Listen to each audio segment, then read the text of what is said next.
Hi යාළුවනේ, ඔන්න ඉතින් අපි සිරිපා කරුණාකරන්න තමයි යන්නේ. අපි ඉතින් සිරිපා කරුණාකරන්න තෝරගත්තේ කුරුවිට එරත්න මාර්ගය. අපි කට්ටිය හවස එරත්නට යද්දී පොඩ්ඩක් එහාට වහිනවා. ඉතින් අපි කට්ටිය පොඩ්ඩක් එතන ඉඳලා ආයෙ කරුණාකරන්න පටන් ගත්තා. ඔන්න ඉතින් ඔය විදිහට අපි කරුණාකරන්න කට්ටිය පටන් ගත්තා. මේ ඉන්නේ මම. ඔන්න ඉතින් අපේ කට්ටිය යනවා. කොහොම ගිහිල්ලි වෙලා අපි මල් පහන් පූජා කරලා ඔන්න ඉතින් ආයෙ කරුණා කරනවා. මේ වලට පේන්නේ බටහිර පැත්තේ සන්සෙට් එක. අන්න කොච්චර ලස්සනයිද කියලා ඇතර පේන විදිය. කොහොම ගිහිල්ලා අපි ඉතින් ඔන්න ජම්බුල ගහයට අම්බලමටත් ආවා. එතෙන් ඉතින් අපි ඇවිල්ලි වෙලා අපි අච්චාරු කෑවා.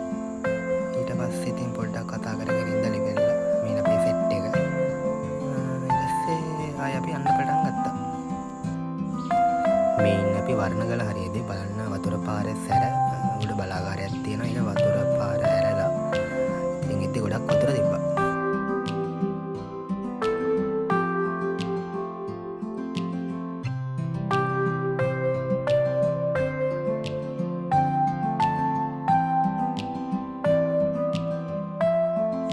ඔන්න ඉතින් ඊට පස්සේ ආයෙ අපිත් ඒ බීලා ආයෙ වර්ණගලේ ඉඳන් අපි ආයෙ සිරිපා කරුණාකරන්න පටන් ගත්තා.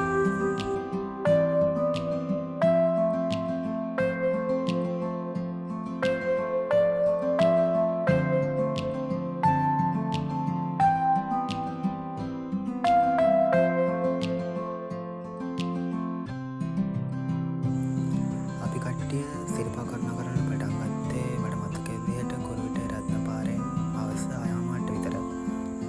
ඔහොම කරුණා කරලා අපි කොහොම හරි රෑ 10:30 විතර වෙද්දී සීත කඟුල ගාවට ආවා. ඇවිල්ලි වෙලා අපි නාගෙන ඊට පස්සේ එතනට අදාළ කරන පුද පූජා කරලා රෑට කාලා ආයෙ අපි කරුණා කරන්න පටන් ගත්තා.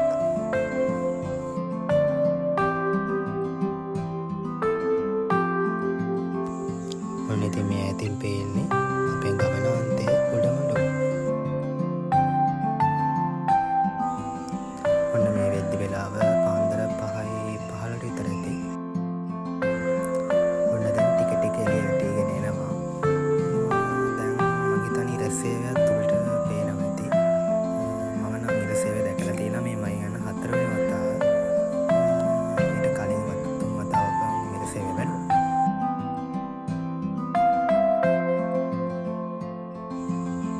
ඉතින් බලන්න ඈත කොච්චර ලස්සනට අපිට මෙතෙන්ට බලා ගන්න පුළුවන්ද කියලා, අපේ රට කොච්චර ලස්සන තැනක්ද කියලා අපිට මේක බැලුවම හිතා ගන්න පුළුවන්.